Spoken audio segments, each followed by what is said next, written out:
আমি যখন অভিনেতা হতে চেয়েছিলাম, আমার এক বন্ধু আমাকে বলে যে তুই কোনোদিন অভিনেতা হইতে পারবি না। আমি কেন বন্ধু? বলে তোর তো চেহারা ভালো না। আমার নাকি চেহারা ভালো না, সেই কারণে আমি কখনো অভিনেতা হতে পারবো না। তো এইটা আমার একটা চ্যালেঞ্জ ছিল।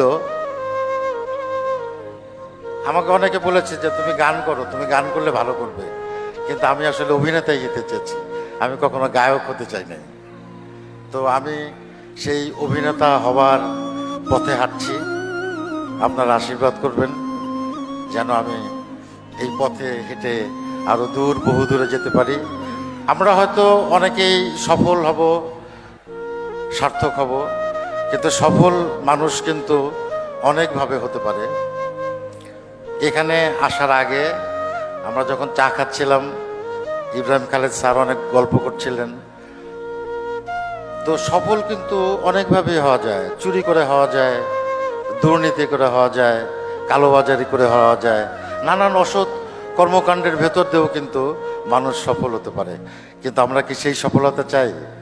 আমরা আসলে সার্থক মানুষ হতে চাই, যে মানুষ নিজের জন্যে, সমাজের জন্যে, দেশের জন্যে, এমনকি আন্তর্জাতিক পরিমণ্ডলেও আমরা যেন আমাদের সুকর্ম দিয়ে আমরা ভূমিকা রাখতে পারি।